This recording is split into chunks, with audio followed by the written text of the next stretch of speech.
இதை பாருங்களேன், இது என்ன நினைக்கிறீங்க சொல்லுங்க பார்க்கலாம். இந்த முனை என்பது கருவறை, இந்த முனை என்பது கல்லறை. கருவில் தோன்றி கல்லறையில் மறைவது நம் கையில் இல்லை.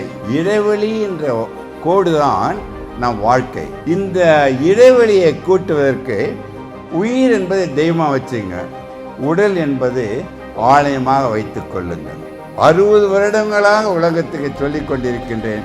அந்த 3 மந்திரங்கள்: எண்ணுகின்ற எண்ணம் சீராக, உண்ணுகின்ற உணவு சீராக, சீரான உடற்பயிற்சி. இந்த 3 தாரக மந்திரங்களை எவன் ஒருவர் கடைப்பிடித்து வாழ கற்றுக்கொண்டால், இந்த இடைவெளி சொன்னல, இந்த இடைவெளியை நாம் பாருங்க, எல்லாம் கவனிக்கணும், நாம் கூட்டிக் கொண்டே போக முடியும்.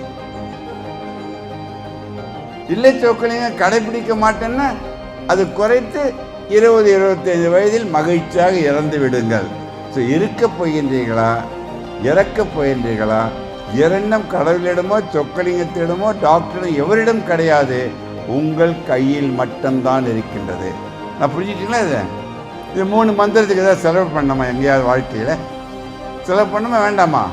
ஒரு பைசா செலவழிக்க வேண்டாம்.